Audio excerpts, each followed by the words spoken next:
Okay, this video is going to tell you what's wrong with your impact driver if you have a 1/2 inch impact driver and you can't seem to get the extension or the socket that you purchased on.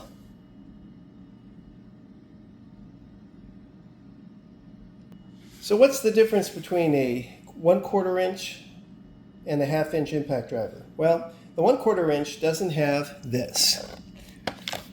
This tip is called an anvil. And this is probably your problem. You can't get the tool, whether it be the extension or the socket, on your anvil. It's not a bad tool. Okay? What's going on here is it's extremely tight.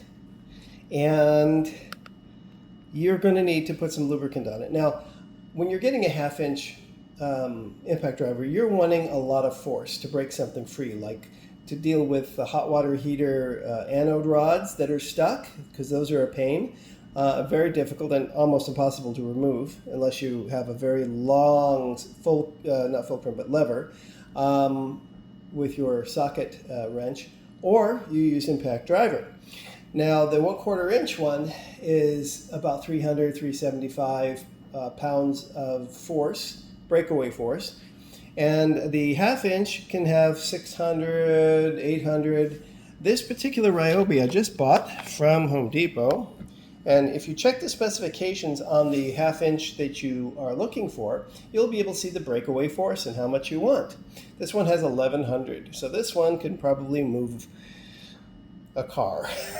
This is huge, right? So what's going on? Why are these things black? All right.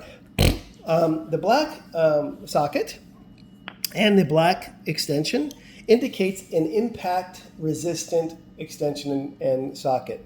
And the reason for this is because they're treated specifically to absorb the force of impact drivers. If you use a standard chrome socket or extension, you run the risk of it fracturing, breaking, chipping off, cracking.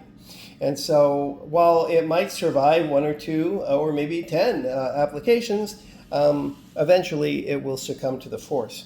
So you'll want to buy whatever it is you are working on, whatever size you're working on, these type of things. This one I purchased at Lowe's because Home Depot didn't have the size I needed.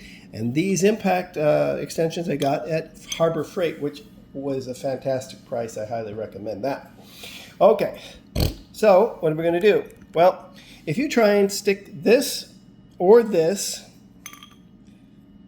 onto this, you're probably going to fail, which is probably why you're watching this video.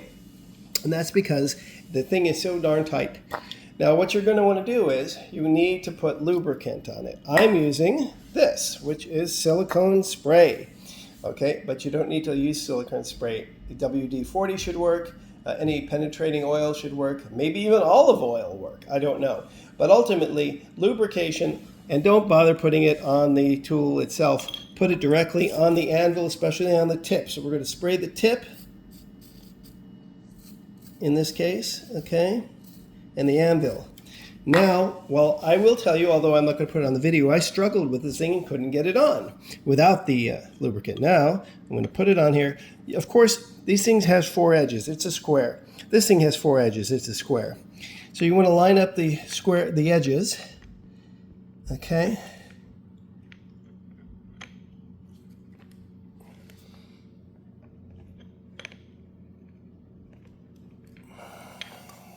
You may have to use gravity a little bit to help you out, making sure that those edges are down there.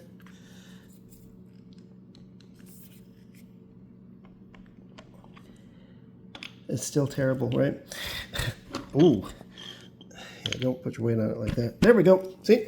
You just have to get the square on there, and voila, it's on. Now, if it's only partially on, and you have a rubber mallet, you can always turn the tool over like this and hit gently the tip to seat it properly. So if you think it's not seated properly, you can do something that is not going to harm the tip of this thing, like a rubber mallet.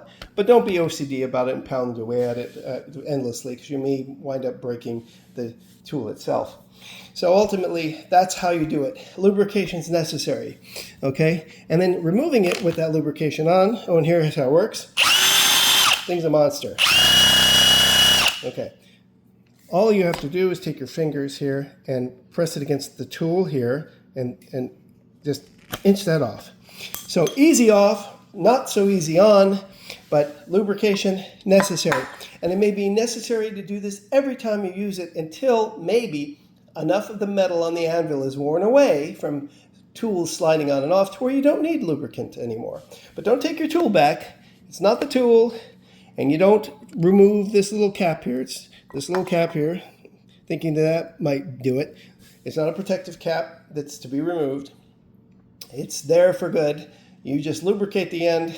Please press like and subscribe. I appreciate it. Good luck with your repair.